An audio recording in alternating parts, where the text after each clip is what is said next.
힘든 부분이 있으리라고 생각이 됩니다.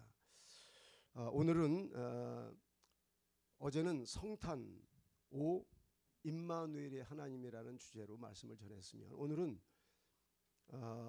성탄 5 왕이 나셨도다. 마태복음 2장 1절에서 6절 말씀 보면 이런 말씀이 있습니다. 마태복음 2장 1절에서 6절. 헤롯 왕 때에 예수께서 유대 베들레헴에서 나심에 동방으로부터 박사들이 예루살렘에 이르러 말하되 유대인의 왕으로 나시니가 어디 계시냐.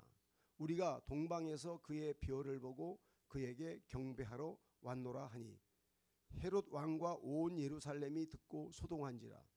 왕이 모든 대제사장과 백성의 서기관들을 모아 그리스도가 어디서 나겠느냐 물으니 이르되 유대 베들레헴이오니 이는 선지자로 이렇게 기록된 바.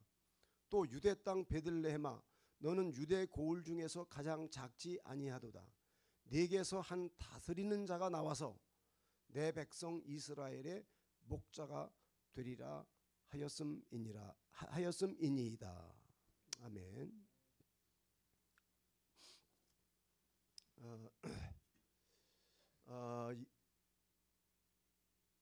이 세상에는 수많은 나라들이 있습니다. 뭐 헤아릴 수 없는 많은 나라가 있는데요. 근데 성경은 모든 나라들을 둘로 나눕니다.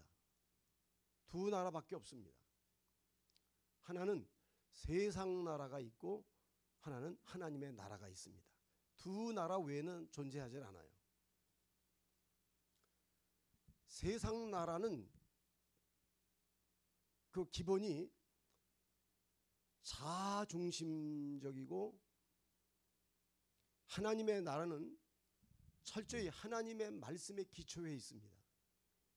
이것이 하나님의 나라와 세상 나라를 가르는 기준점이 됩니다. 세상 나라는 자아를 기본으로 하는데 이 자아를 누가 부추기냐면 세상 임금이 부추깁니다. 마귀죠. 마귀는 끊임없이 자아를 부추깁니다. 자중심적인 삶을 살아가도록 우리를 미혹하고 그런 방향으로 이끌어가죠. 그래서 세상 나라 삶을 살아가도록 하는 것입니다. 이 세상 나라의 출현은 언제 역사 속에 출현했느냐 하면 아담과 하와가 선악과를 따먹고 하나님의 통치, 따먹으라 따먹지 말아라 하는 하나님의 선악과와 생명과의 말씀은 하나님의 통치의 말씀이었습니다. 즉 하나님이 당신의 나라를 구현하시려고 아담과 하와를 통치하려는 것이었습니다. 즉 하나님의 나라를 구현하려고 하는 것이었습니다. 그런데 아담은 그 하나님의 나라의 통치를 거부했습니다. 받아들이지 않았습니다. 당신이 뭔데 나를 통치하려 듭니까? 나는 내 마음대로 살겠습니다. 나는 나 하고 싶은 대로 하겠습니다. 나에게 이래라 저래라 말하지 마세요. 즉 자중심적인 삶을 살겠노라고 선언한 것이 선악과를 따먹은 것입니다. 선악과를 따먹는 순간 세상 나라가 출현한 것입니다. 그리고 배후에 누가 있습니까? 선악과를 따먹도록 부추겼던 사탄 마귀가 존재했던 것입니다. 사탄 마귀는 너 마음대로 살아라. 너 하고 싶은 대로 해. 하나님이 뭐 이렇게 해라 저렇게 해라 그거 신경 쓰지 마. 너가 하고 싶은 대로 해. 너가 살고 싶은 대로 사는 거야. 자아중심의 삶을 부추겼던 것입니다. 그게 선악과를 따먹은 겁니다. 이게 무슨 나라라고요? 세상 나라의 출현을 그때 출현한 겁니다. 그때 아담과 하와가 하나님의 말씀의 통치를 받아들여서 선악과를 따먹지 않고 생명과를 따먹었더라면 아담과 하와는 하나님의 나라 백성이 되고 그리고 하나님의 영원한 영광과 생명을 영원토록 누릴 수 있는 그런 특권을 갖게 되며 생명의 조상이 될 수 있었습니다. 자, 이 세상 나라가 이렇게 해서 출현했는데 그럼에도 불구하고 하나님은 당신의 나라를 포기하지 않으셨습니다.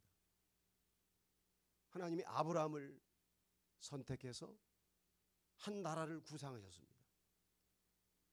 아브라함과 이삭과 야곱을 믿음의 조상으로 세우시고 야곱의 12아들을 낳게 하시고 12아들을 하나님의 나라 백성의 기초로 삼으셨습니다. 12지파죠. 이들이 애굽의 고센이라고 하는 곳에 야곱의 가문 식구들이 애굽의 고센으로 이주를 해가지고 거기서 번성하고 정말 하나님께서 복을 주셔서 바다의 모래와 같이 하늘의 별과 같이 수많은 자손이 애굽에서 번성했습니다. 바로가 이스라엘 백성들을 억압하기 시작하고 핍박하기 시작했습니다. 그들이 너무 고통스러워서 하나님께 울부짖었습니다. 그때 하나님은 아브라함과 하신 언약의 말씀, 내가 너의 씨를 통해서 내가 나의 나라를 건설하고 그리고 너희들을 적과 꿀이는 가나안 땅으로 인도해 갈 것이라고 하는 언약의 말씀을 하나님이 일찍이 아브라함에게 하셨고 그리고 아브라함의 아들 이삭에게 갱신시키셨고 그 이삭에게 하신 그 약속은 야곱에게 갱신되었고 야곱이 12아들을 낳고 12지파 이스라엘 백성들에게 모세를 통해서 하나님이 다시 한 번 더 이스라엘 민족을 애굽에서 빼내어서 하나님이 구상한 적과 꿀이는 가나안 땅에 들어가서 이상적인 하나님의 나라를 건설하려고 하셨습니다. 그러면 하나님의 나라는 반드시 그 기초가 하나님의 말씀 위에 서 있는 것입니다. 그래서 하나님은 모세를 시내산에 불렀습니다. 모세를 불러서 하나님 백성들이 살아야 할 하나님의 의로운 말씀을 구체적으로 모세에게 주신 것이 율법입니다. 그리고 그것을 축약해서 십계명의 말씀으로 두 돌판에 새겨서 모세에게 안겨주었던 것입니다. 하나님의 나라는 철저히 하나님의 말씀에 기초에 살아가는 것이 세워져 있는 것입니다. 이게 하나님의 나라입니다. 세상 나라는 자아가 기초하는 것입니다. 그리고 배후에 마귀가 자기 중심으로 살아가도록 유혹하고 부추기는 것이죠. 우리 한번 성경을 요한일서 한번 찾아보겠습니다. 요한일서 5장 19절 한번 찾아서 읽어보겠습니다. 요한일서 5장 19절 시작. 또 아는 것은 우리는 하나님께 속하고 온 세상은 악한 자 안에 처한 것이며. 자, 사도 요한은 이 세상을 둘로 나눕니다. 하나는 하나님에게 속한 사람, 또 하나는 악한 자에게 처한 세상, 둘이죠. 즉 사도 요한이 이야기하려고 했던 것은 하나님에게 속한 하나님의 나라가 하나가 따로 있고 악한 마귀에게 속한 세상이 있다는 것입니다.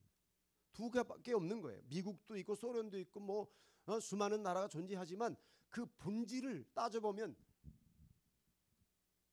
그 러시아에도 미국에도 하나님의 말씀에 기초해서 살아가는 사람은 하나님의 나라 백성이고 어디에 살든지 자기 중심적인 삶을 자기 왕국을 건설하고 마귀의 영향을 받아서 자기 인생을 자기가 주인인 양 멋대로 하나님 의식하지 않고 살아가는 사람은 세상 나라 백성인 겁니다.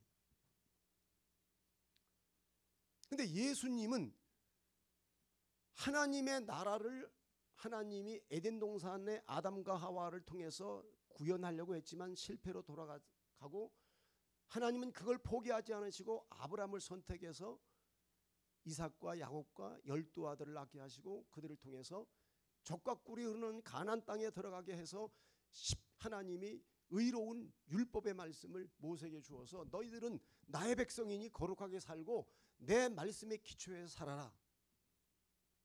그러면 너희 나라가 세상 나라의 빛나는 나라가 될 것이고 모범적인 나라가 될 것이다. 그러나 이스라엘 백성들은 이 하나님의 말씀을 버리고 우상 숭배와 그리고 자중심적인 말로만 하나님의 백성이었지 삶의 내용은 여전히 세상 나라 사람들과 같이 자기 중심적인 삶, 하나님의 말씀이 그들의 삶에 영향력을 미치지 못하는, 그냥 명분으로만 하나님의 백성이지 삶의 내용은 하나님 의식하지 않고 그냥 막 살았습니다. 그래서 북쪽 이스라엘은 BC 722년경에 나라가 완전히 없어졌습니다. 하나님의 나라가 사라져버린 것입니다. 좀 더 오래도록 왕조가 오래도록 남은 것이 유다, 남쪽 유다입니다. 유다는 BC 586년에 바벨론에 의해서 완전히 나라가 초토화되고 예루살렘 성은 무너지고 성전은 불타고 그리고 똘똘한 젊은이들은 다 맨발에 밧줄에 묶여서 바벨론으로 포로로 붙잡혀 갔습니다. 나라가 완전히 사라져 버렸습니다. 무슨 나라가? 하나님의 나라가. 하나님의 나라가, 하나님이 계획했던 하나님의 나라가 무너지고 없어져 버렸어요. 그러나 하나님은 70년 바벨론 포로 생활에서 70년 살아가는 동안 다니엘 같은 사람들, 사드락과 메삭과 같은 사람들, 그 대단한 믿음의 사람들이거든요. 그 남은 자들, 그들을 통해서 다시 70년이 차게 될 때 다시 예루살렘으로 돌아가서 나라를 재건하고 회복시키도록 하나님께서 고레스 황제의 마음을 움직였습니다. 그래서 이스라엘 민족은 고국으로 돌아가서 나라를 다시 세우게 되었고 성전을 다시 건축하게 됐습니다. 그러나 그럼에도 불구하고 여전히 하나님의 나라 백성들은 하나님의 말씀대로 살지를 못했습니다. 그런 과정 속에서 하나님은 이 선지자들을 통해서 하나님의 한 나라를 예언하셨습니다. 한 왕에 대해서 예언했습니다. 에스겔 선지자, 이사야 선지자, 미가 선지자, 스바냐 선지자, 수많은 선지자들을 통해서 나라를 예언하고 한 왕을 예언하셨습니다. 특히 다니엘서에 보면은 하나님이 이 열왕의 시대에 하나님이 한 나라를 세우게 되는데 그 나라는 무너지지도 않는 나라고 영원히 세워질 나라다. 그리고 다니엘이 환상 가운데 그 나라의 왕을 배웠습니다. 그 왕이 얼마나 영광 중에 계시는지 다니엘은 환상 중에 잠깐 보았는데도 그냥 혼절해 버렸습니다. 그게 바로 예수 그리스도셨습니다. 요한계시록에 보면은 사도 요한도 반모섬에서 바로 그 영광의 왕이신 주님을 환상 가운데 배웠는데 보자마자 그 영광을 감당하지 못해서 혼절해 버렸습니다. 오늘 마태복음 2장에 예수 그리스도의 탄생을 왕이 태어나는 것으로 이야기하고 있습니다. 왕이 태어났다는 겁니다. 어디에? 예루살렘 베들레헴 말구유에 이미 미가 선지자를 통해서 이미 하나님께서 베들레헴에서 왕이 태어날 것을 미리 예언했던 것입니다. 유다 땅 베들레헴아 너는 유대 고을 중에 가장 작지 아니하도다. 네게서 한 다스리는 자가 나와서 내 백성 이스라엘의 목자가 되리라 하였습니다. 예수님은 왕으로 오신 겁니다. 그리고 예수님은 나라를 세우러 오신 것입니다. 믿습니까? 그토록 하나님이 에덴 동산에서부터 세우기를 원하셨던 그 하나님의 나라, 하나님의 의로운 말씀으로 통치가 구현되는 그 이상적인 하나님의 나라를 세우려고 했지만은 실패로 돌아갔고 아브라함을 선택해서 이삭과 야곱과 12아들을 통해서 하나님의 적과 꿀이 흐르는 그 가나안 땅에서 이상적인 나라를 세우려고 했지만은 실패로 돌아가고 다 나라가 망했습니다. 그런데 예수님이 이 땅에 오셔서 광야 40일의 금식기도 이후에 마귀가 예수님을 찾아와서 예수님을 시험했습니다. 그때 예수님이 마귀의 모든 유혹을 다 물리치고 예수님이 승리하셨습니다. 그리고 비로소 예수님이 그때를 비로소 하나님의 나라가 가까이 왔다라고 선언하셨습니다. 이게 무슨 말이냐면 예수님이 비로소 예수님에게 비로소 하나님의 나라가 구현된 겁니다. 아멘입니까? 하나님이 그토록 구현하시려고 했던 하나님의 나라가 다니엘이가 예언했던 한 나라를 세우는데 그 나라는 무너지지도 않고 영원한 나라가 될 것이다. 그 나라를 누가 세우느냐 하면 예수 그리스도가 이 땅에 오셔서 그 나라를 세우는 겁니다. 그러니까 예수님 안에 하나님의 나라가 임했습니다. 그래서 이 성경 한번 우리 찾아보겠습니다.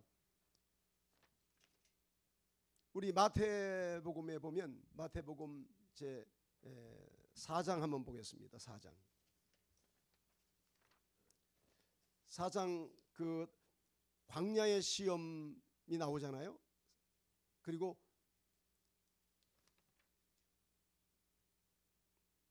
4장 1절에서 11절에 보면은 예수님이 마귀의 시험을 다 이기고 승리하는 장면이 나오지 않습니까?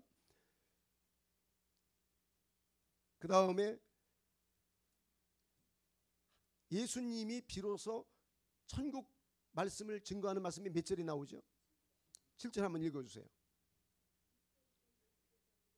이때가 중요합니다. 이때가 언제냐면 예수님이 광야의 시험을 이긴 때를 기점으로 보는 겁니다. 이긴 때.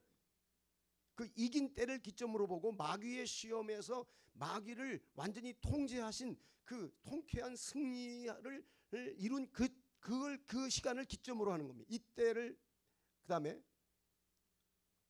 읽어주세요. 천국이 가까이 왔느니라고 하는 이 천국이 바로 하나님의 나라입니다. 하늘천 나라국. 그런데 거기서 비로소라고 하는 단어가 나오죠. 비로소. 이 비로소라고 하는 단어는 부사입니다. 부사. 어느 한 시점을 기준으로 그 전까지는 이루어지지 아니하였던 사건이나 사태가 이루어지거나 변화하기 시작함을 나타내는 말을 비로소라고 해요. 부사. 그러니까 어느 한 시점을 기준으로 해서 그 전까지는 이루어지지 않았어요. 즉 예수님이 광야의 시험을 그걸 기점으로 해서 그 전에는 뭐가 이루어지지 않았냐면 하나님의 나라가 완성이 안 됐었어요. 실패로 돌아갔어요. 근데 예수님이 광야의 시험에서 승리한 그 순간을 기점으로 해서 그때부터 비로소 하나님의 나라가 예수님 안에 이루어졌어요. 아멘입니까? 이거 굉장히 중요한 말씀이에요. 비로소라고 하는 단어는 부사예요. 어느 한 시점을 기준으로 사전에 찾아보면 그 전까지는 이루어지지 아니하였던 사건이나 사태가 이루어지거나 변화하기 시작함을 나타내는 말. 비슷한 말로는 그제야, 드디어, 마침내라고 하는 부사입니다. 그러니까 하나님의 나라가 언제 구현되기 시작했느냐면 예수님이 이 땅에 오셔서 하나님의 말씀에 철저히 기초에 서셨잖아요. 예수님은 마귀를 이길 때도 뭘로 이겼습니까? 오직 기록되었으되 기록된 하나님의 말씀에 근거해서 마귀를 물리쳤거든요. 그러니까 예수님 안에 뭐가 구현됐냐면 하나님의 통치, 하나님의 말씀의 통치가 예수님의 인격 안에 이루어진 겁니다. 즉 하나님의 나라가 이루어진 거란 말이에요. 그래서 비로소 그때를 기점으로 해서 예수님이 회개하라, 천국이 하나님의 나라가 가까이 왔다 선언하시게 된 줄로 믿기를 바랍니다. 여러분, 예수님은 왕으로 오셨습니다. 왕으로. 우리가 그리고 나라를 세우러 오셨습니다. 요한복음 18장 한번 찾아보겠습니다. 요한복음 18장 36절.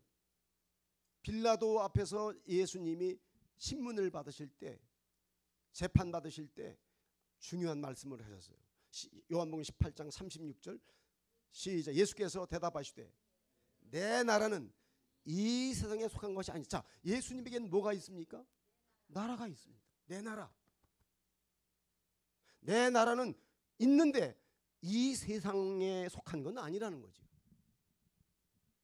그러면 요한 사도가 요한일서 5장에서 하나님께 속한 나라가 있고 세상에 악한 마귀에게 처한 나라가 있다고 했는데, 그러면 예수님이 내 나라가는 이 세상에 속한 것이 아니라고 하면 예수님은 어디에 속한 나라예요? 하나님에게 속한 나라겠죠. 하나님의 나라. 이 세상에 속한 것이 아니라 만일 내 나라가 이 세상에 속한 것이었더라면 내 종들이 싸워서 나로 유대인들에게 넘겨지지 십자가에 못 박혀 죽지 않게 하였을 것이다. 내 나라는 여기에 속한 것이 아니다. 그러니까 예수님은 하나님의 나라의 본질을 어디다 두셨느냐면 하나님의 나라를 어떤 장소적인 개념으로 본 게 아니라 하나님의 말씀에 기초해 사느냐 아니면 자아를 중심으로 살아가느냐 하는 것으로 본 거예요. 하나님의 나라와 세상 나라를 그렇게 구분한 거예요. 내 나라는 나라가 있는데 내 나라는 세상 나라와 다, 왜? 세상 나라는 그 본질이 다 어떤 나라든지 자기 중심적으로 살아가면 그게 세상 나라거든요. 그 배후에는 누가 있고? 마귀가 존재하고 자아를 부추기는 마귀. 에덴 동산에서부터 야, 네 맘대로 살아. 하나님 말씀 갖고 신경 쓰지 마. 먹으면 죽는다고? 죽기는 뭘 죽어? 절대 죽지 않아. 따먹어도 괜찮아. 네 멋대로 살아도 돼. 그래서 마귀가 주는 그 자아 중심의 세상 나라의 계명은 네 마음대로 살아라 그거예요. 네 마음, 일계명이 그거예요. 너 마음대로 살아라. 선악과 따먹었던 그때 아담을 유혹했던 그 말, 너 마음대로 살아. 네 마음대로 살아. 그게 세상 나라의 가장 일계명이에요. 너 마음대로 살아라. 너 하고 싶은 대로 하며 살아. 그런데 예수님은 이 나라, 내 나라는 있는데 이 나라와 다르단 말이죠. 왜? 어떤 면에서 다르냐 하면 장소적인 개념이 아니라 본질에 있어서 나는 하나님의 말씀 중심의 삶을 살아가는, 하나님의 나라의 통치를 받으며 살아가는 사람이란 뜻이에요. 그러니까 광야의 시험에서 철저히 하나님의 말씀에 입각해서 기록되었을 때 그 악하고 에덴 동산에서부터 첫째 아담을 타락시켰고 자아 중심의 삶을 살아가도록 부추겼던 그 마귀가 예수님을 넘어뜨리지 못한 거예요. 오히려 예수님은 사탄아 어떻게 해라? 물러가라. 드디어 예수님이 최초로 모든 인생 가운데 마귀를 통제한 존재는 없어요. 누구도 마귀를 통제할 수 없어요. 그런데 예수 그리스도에게 와서 비로소 마귀가 통제되기 시작해요. 사탄아 뭐하라? 물러가라. 물러가는 겁니다. 바로 예수님은 이렇게 위대한 왕이신 거예요. 아멘입니까? 여러분, 역사 속에 수많은 나라와 제왕들과 황제들이 왜 넘어지고 나라들이 무너졌습니까? 왜 무너집니까 도대체? 나라가 왜 무너지고 사람들이 왜 인격이 무너집니까? 마귀의 유혹에 무릎을 꿇는 겁니다. 천하만국의 영광 하면 사람들이 거기에 다 눈이 휘둥그레져 가지고 다 만국의 영광 앞에 무릎 꿇지 않을 사람이 없어요. 마귀가 쾌락을 가지고 유혹하면 그 쾌락 앞에 무너지지 않을 사람이 없어요.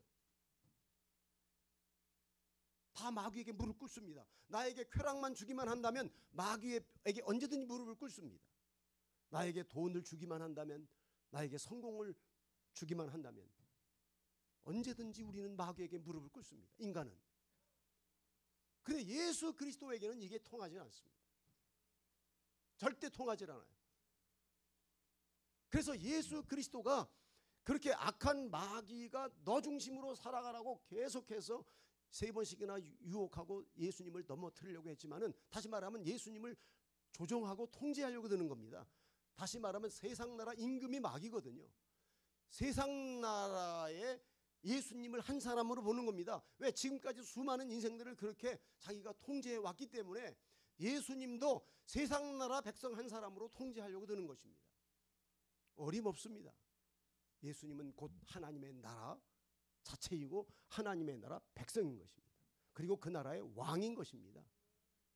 예수님은 철저히 하나님의 말씀의 기초 위에 서 계신 것입니다. 믿습니까? 그리고 하나님을, 주 너의 하나님을 경배하라 하였느니라. 하나님을 오직 경배하는 예수 그리스도. 자아를 경배하는 게 아닙니다.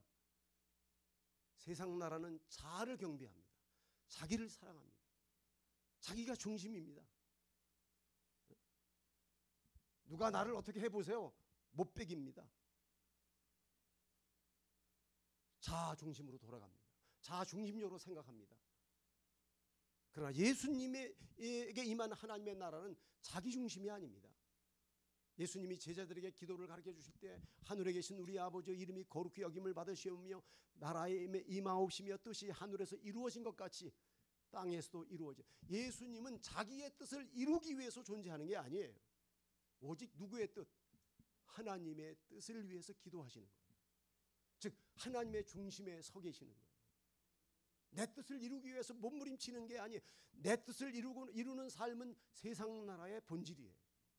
다 자기 중심의 삶을 자기 뜻을 이루기 위해서 뭐든지 살아요. 그러나 예수님은 그런 삶이 아닌 거예요. 오직 하늘에서 하나님의 뜻이 이루어진 것 같이 내가 있는 이 땅에서도 하늘에서 하나님의 뜻이 이루어진 것 같이 내 삶의 현장에서도 하나님의 뜻이 이루어지기를 원합니다. 이것이 예수님의 삶이에요. 거기가 하나님의 나라인 거예요. 하나님의 뜻이 이루어지는 자리. 장소의 개념이 아니라 내가 화장실에 있든지 직장에 가든지 학교에 가든지 교회에 가든지 어디를 가든지 내 뜻을 포기하고 하나님의 뜻이 이루어지는 그 자리, 거기가 곧 하나님의 나라인 줄로 믿으시기 바랍니다. 왜냐하면 하나님의 말씀이 구현되고 하나님의 의가 구현되는 하나님의 통제가 임재하는 그 자리가 곧 하나님의 나라요 하나님의 백성인 것입니다. 믿습니까? 예수님은 또 이렇게 말합니다. 이제 내 나라는 여기에 속한 것이 아니라 본질적으로 다르다는 거예요. 완연하게 달라요. 하나님의 나라와 세상 나라는 그 본질적으로 전혀 다른 거예요. 속성 자체가 달라요. 자기 중심이냐 하나님 중심이냐, 내 뜻을 이루느냐 하나님의 뜻을 이루느냐.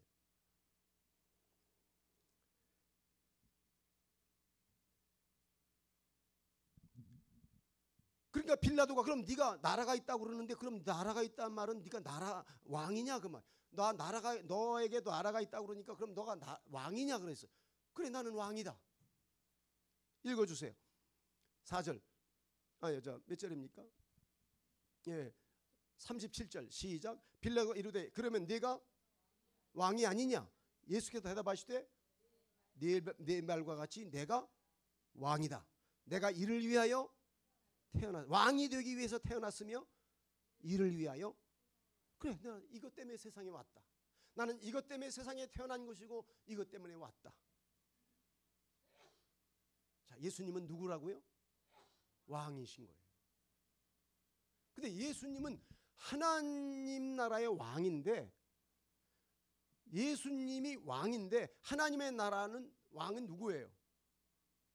하나님의 나라의 왕은 예수님입니까? 하나님이십니까? 하나님. 왜냐하면 예수님이 왕이긴 왕이지만 예수님은 철저하게 누구의 통치를 받아요? 그러니까 결국은 하나님의 나라의 왕은 하나님이신 거예요. 그 하나님은 이스라엘 백성들이 왕을 세우더라도 그 왕은 왕이 아닌 거예요 사실은. 왜냐하면 왕 된 사람은 율법의 말씀을 복사해가지고 옆에 딱 두고 평생토록 그 말씀을 읽으면서 신명기 17장의 왕도의 말씀을 정해주실 때 너희가 왕을 세우려거든 왕은 반드시 율법서를 복사해가지고 옆에 딱 둬라. 그리고 그 말씀대로 살아야 한다. 그러면 그 나라가 장구하게 될 것이다. 그게 하나님이 이스라엘 백성들에게 주신 왕도의 말씀이에요. 그러니까 왕은 있지만 이스라엘은 세상 나라도 왕이 있지만 이스라엘 나라 왕하고는 다른 거예요. 세상 나라의 왕은 자기가 왕인 거예요. 그러나 이스라엘의 왕은 왕이긴 왕이지만 하나님의 말씀을 복사해서 옆에 두고 평생 그 말씀을 읽으면서 배워가지고 그 말씀에 입각해서 살아가는 왕이니까 결국은 누가 왕이냐 하면 하나님만 왕인 거예요. 하나님만. 이게 다른 거예요.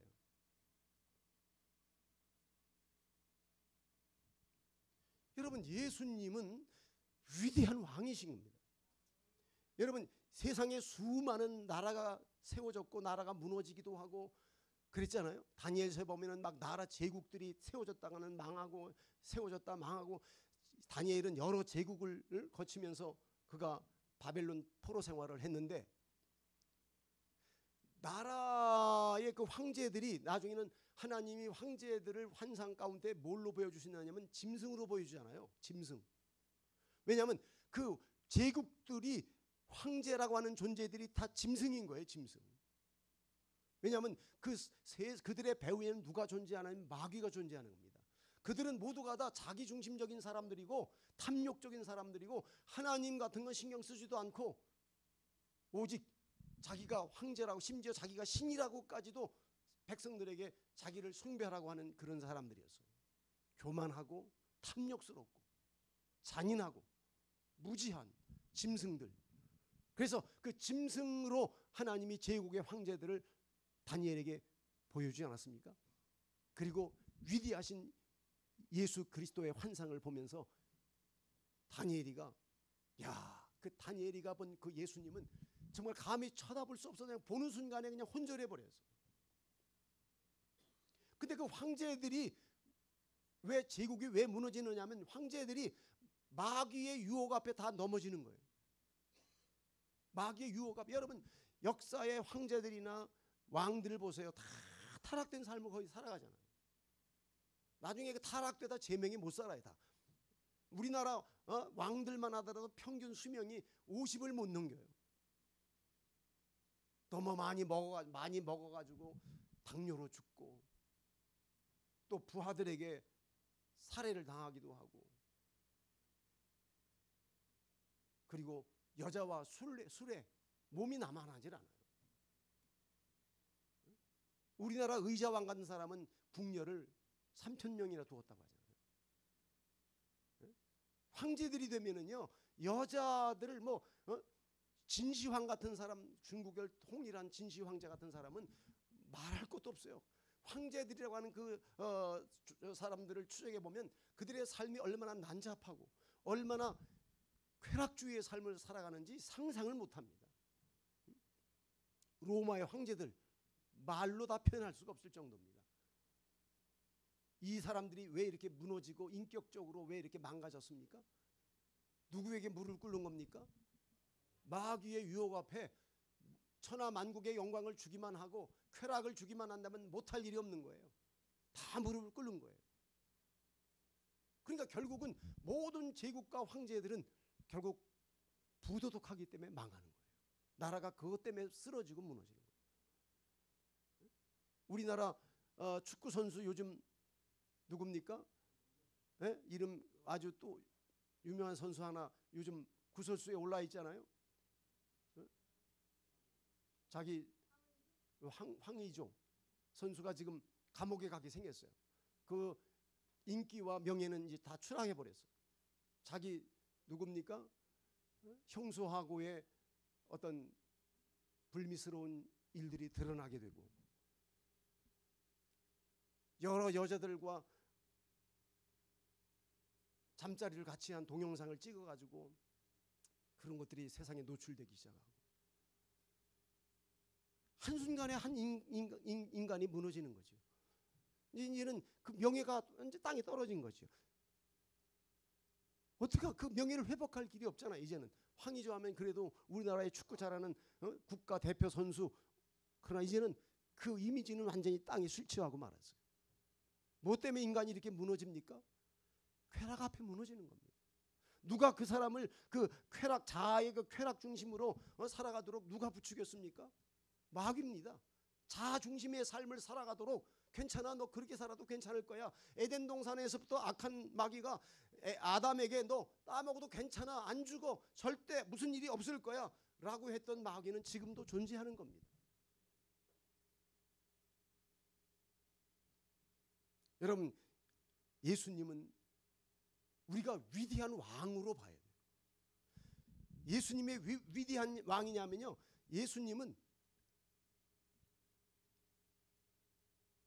상황을 통제합니다. 여러분 아무리 위대한 제국의 황제라 하더라도 파도를 말씀 한마디로 잠잠하라라고 딱 선언하면 파도가 그냥 그 태산 같은 파도가 쫙 바다가 잠잠해지는 그런 바다를 통제할 황제가 있어요 없어요? 존재하지 않습니다. 근데 예수님은 제자들과 함께 갈릴리 바다의 풍랑 속에서 예수님이 말씀으로 바다야 잠잠하라 선언하시니까 갈릴리 바다가 쫙, 뭘 말하는 겁니까? 우리 예수님은 세상 아무리 제국의 황제라 하더라도 나라를 정복하고 나라를 정말 쳐들어가서 그 나라를 빼앗는 그런 어떤 힘은 있을는지 모르지만 자연을 지배하고 자연을 통제할 수 있는 힘은 누구도 없어요. 오직 누구만 있는 겁니까? 예수 그리스도 왕만, 이 예수 왕, 이 존귀하신 예수 그리스도 이 왕만이 자연을 통제할 힘을 가지고 있는 거예요. 그뿐입니까? 예수님은 각색 병자들을 손얹어 기도하셨어요. 그럼 예수님은 모든 병을 다 통제해버려요. 문둥병도 고치시고 쩔뚝바리도 고치시고 소경도 고치시고 안진뱅이도 고치고 심지어 죽은 사람도 통제해서 살려내요. 이런 위대한 왕이 어디 있습니까? 이런 나라의 위대한 왕이 어디 있느냐고요. 바로 예수 그리스도는 우리가 마태복음 사복음서에서 예수님의 기적과 표적은 바로 예수님이야말로 위대한 나라의 위대한 왕이라는 사실을 알려주는 겁니다. 예수님은 바다를 걸으셨습니다. 바닷물을 걸었다고요. 어떤 황제가 어떤 왕인들 바다를 걸을 수 있는 힘을 가진 왕이 누가 있어요? 예수님은 바다를 걸으셨습니다. 예수님은 상황을 통제하십니다. 가나 혼인잔치에 포도주가 떨어졌습니다. 난감합니다. 그 상황을 뭔가 통제해야 될 거 아닙니까? 예수님은 통제하십니다. 야, 항아리에 물을 채워라. 물을 채우니까 갖다 떠다 혼인집 손님들에게 나눠주어라. 그 항아리에 물을 떠다가 나눠주는 순간 뭘로 변했습니까? 포도주로 바뀌었습니다. 예수님은 모든 상황을 통제하는 겁니다. 이게 바로 하나님의 나라의 왕이신 예수님의 위대함이에요. 우리가 건성으로 왕이신 주님 하는 게 아니에요. 예수님은 정말 이 역사 가운데 어떤 황제와 어떤 왕들이 위대한 능력을 가진 왕들이 있다 하더라도 예수님하고는 비교 대상이 되질 않아요. 믿습니까? 그런데 예수님이 상황을 통제하고 질병을 통제하고 심지어 예수님은 악한 영들을 통제하잖아요. 귀신 들린 사람들도 예수님 앞에는 다 통제됩니다. 모든 영들도 예수님은 다 통제해야 합니다. 근데 우리는 그런 걸, 인간은 그걸 못하잖아요. 그런데 예수님이 상황을 통제하고 질병을 통제하고, 예를 들면 점심을 먹어야 하는데 5천 명이 넘는 수많은 군중들이 허기가 져 제자들은 빵을 사러 가지만 예수님은 어린아이의 도시락 하나를 가지고 제자들에게 띄워주라고 말씀하시니까 순종하고 띄워지는 순간 5천 명이 먹고 남는 기적이 일어났습니다. 이게 그냥 하는 얘기가 아니라 실제로 그렇게 예수님은 상황을 통제하셨어요. 이게 바로 위대한 하나님의 나라의 왕이신 예수님의 통제력이에요. 어디 세상의 왕들과 예수님을 비교합니까? 그런데 예수님이 모든 통제력을 가진 왕으로서 병을 통제하고 상황을 통제하고 자연을 통제하고 영들을 통제하고 다 통제하지만 가장 중요한 것은 뭐냐면 자기가 하나님 앞에 자기 자신을 통제하신다는 겁니다. 이게 예수님의 위대함이에요. 아멘입니까? 상황 통제하는데 내가 나를 통제를 못해. 예? 황제들이 왜 무너집니까? 군인들을 보내가지고 그냥 그 나라를 막 통제하고 야 이렇게 저렇게 막 통제는 하는데 자기가 자기 마음을 통제를 못해. 황제들이. 그것 때문에 황제들이 무너지는 거예요. 근데 예수님은 어떻게 자기를 통제합니까? 누가 통제하십니까? 누가 예수님을 통제합니까? 하나님이. 하나님의 의로운 말씀 앞에 온전히 서 계신 예수님은 매 순간 매 순간 하나님의 통제 속에 살아계시는 거예요. 거기가 하나님의 나라인 거예요. 그리고 그 예수님에게 하나님의 나라가 임했기 때문에 예수님에게는 질병이 통제되는 거예요. 이 다음에 우리가 하나님 나라 가보세요. 거기 질병이 있겠는가? 거기 가난이 있겠습니까? 거기 자연 재앙이 있겠습니까? 하나님의 나라, 우리가 갈 하나님의 나라가 그 왕이신 예수님이 통치하시는 그 나라에 무슨 질병이 있을 것이며 자연재해가 있겠습니까? 거기는 마귀조차도 완전히 하나 예수님이 통제하시고 저주와 모든 악한 것들을 완벽하게 통제되는 그런 어떤 능력의 왕이신 예수님이 계시는 자리인 것입니다. 믿습니까? 여러분, 유교의 그 네 가지, 우리로 말하면 성경인데 유교에 네 가지 경전이 있다고 그러잖아요. 노노, 맹자, 대학, 중용이라고 하는 이 네 가지 책이 있는데 그 책 중에 대학이라는 책에서 무슨 얘기를 하느냐면 수신제가 치국 평천하라는 유명한 말을, 공자의 말 중에 그게 있어요. 수신제가 치국 평천하. 다시 말하면 이 말은 무슨 얘기냐면 자기의 몸을 닦고 가정을 잘 다스리고 그 다음에 가정을 잘 다스리는 사람은 나라를 잘 다스리고 나라를 잘 다스리는 사람은 천하를 통치한다는 그런 뜻입니다. 그러니까 유교에서도 자기 수양이 된 사람, 수신은 자기 몸을 닦는 걸 말하는데 자기 수양을 말하는 거예요. 자기가 자기를 잘 컨트롤하는 사람, 자기 수양이 잘 돼가지고 자기가 자기를 컨트롤할 줄 아는 사람, 그 사람이 가정을 다스리고 그 다음에 그 가정을 잘 컨트롤하는 사람은 나라를 컨트롤할 수 있고 그 나라를 컨트롤하는 힘이 있어야 제국을 통치한다 그 말이에요. 수신제가 치국 평천하. 그러면 여러분, 예수님은 이렇게 평천하를 이루신 분이잖아요. 뭐 마귀도 정복하고 막 질병도 정복하고 자연 재난도 다 말씀으로 정복, 다 통제하고 다 컨트롤 하시는데 예수님은 그 모든 것은 무엇으로도 출발한 거예요? 이 유교에서 말하는 거로 말하면 뭐가 뭔 기본으로 된 거예요? 자기 수양이 된 거죠. 수신이 된 분이에요. 예수님 수신, 즉 하나님의 말씀에 의해서 완전히 자기를 수양한 사람이에요. 통제되는 사람. 하나님의 말씀을 한순간도 빗나가질 않아. 말씀의 1.1핵을 가감하지 않고 다 지켜 예수님은. 그러니까 완전히 자아가 완전히 하나님의 말씀에 의해서 통제되시는 인격을 가지신 예수님이 바로 수신이 된 사람이에요. 아멘입니까? 그러니까 예수님이야말로 정말 치국평천하를 이룰 수 있는. 그래서 에베소 1장 10절에서는 하나님께서는 예수 그리스도를 통해서 하늘과 땅을 통일하신다는 거예요. 삼국 통일 정도가 아니에요. 중국의 저 대륙을 진시황제에 통일하는 그런 통일이 아니라 아예 하늘과 땅을 통일하실 분이 바로 예수님이라는 거예요. 예수님은 그런 인격을 가지신 분이에요. 예수님이 왕이시면서 대단한 이유는 죽음을 이겼다는 거예요. 놀라운 거예요. 여러분, 역대 수많은 역사 가운데 수많은 제국과 황제들이 있었지만 대단한 황제들이 많아서, 그러나 그 황제들이 아무리 날아가는 새를 떨어뜨리는 황제들이 있다 하더라도 죽음은 이기지 못했어요. 다 그 죽음 앞에 다 끝났어요.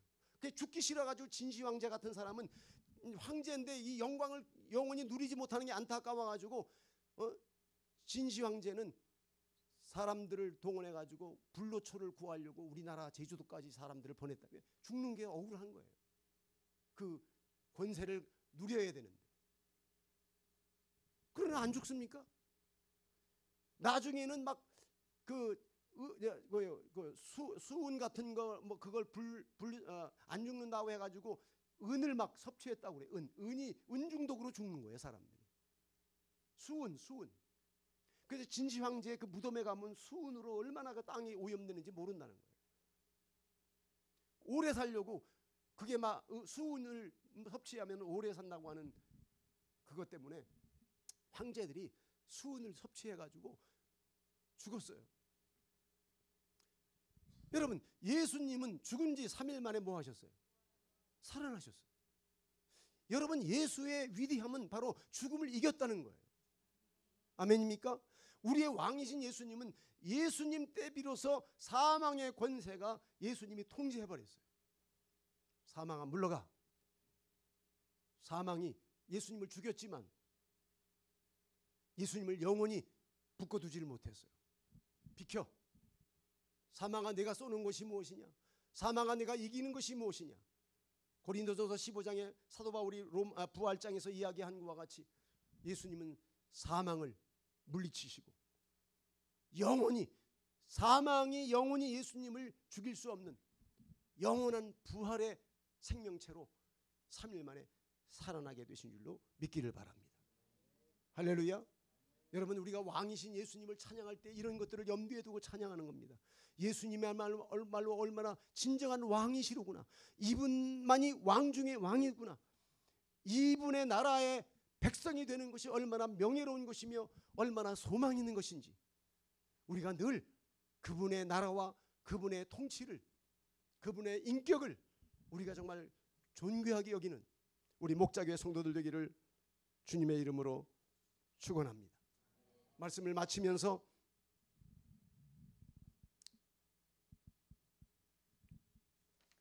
예수님은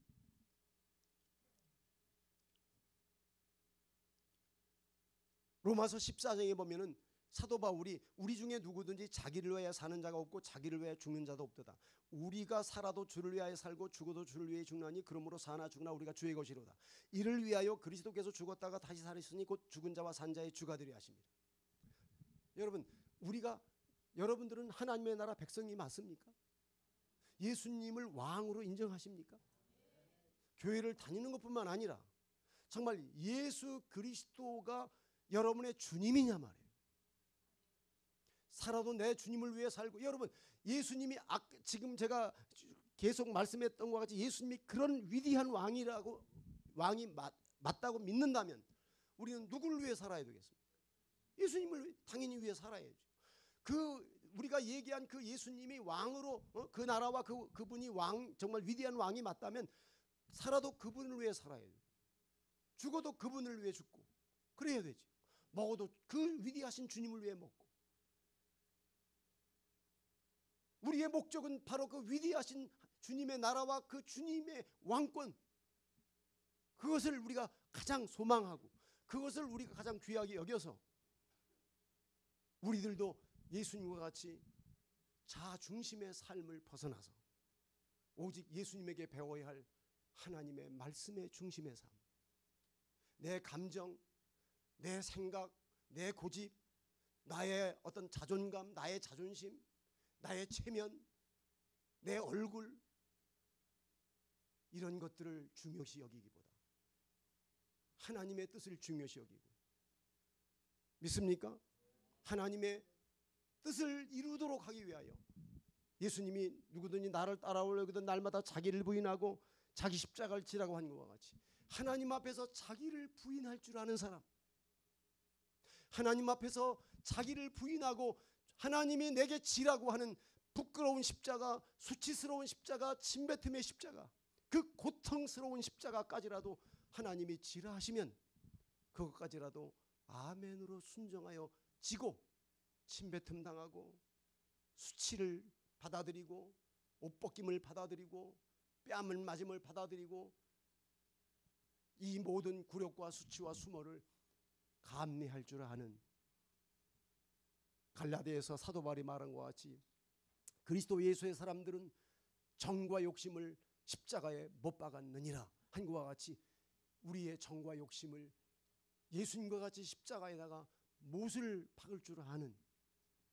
자기를 부인할 줄 아는 그 사람이 예수님의 백성이고 하나님의 나라의 백성인 줄로 믿습니다. 예수 우리 모두가 바르게 믿읍시다. 건성건성으로 믿지 말고 예수님이 어떤 분인가를 명료하게 이해하고 예수님이 얼마나 위대한 분인가를 다시 한번 이 성탄절에 생각하면서 찬양 드릴 때도 이런 것들을 생각하면서 예수님을 찬양하고 예수님을 노래하는 저와 여러분들 되기를 주님의 이름으로 축원합니다. 예수님은 위대한 왕이십니다. 기도하겠습니다. 아버지 하나님, 오늘 이 아침에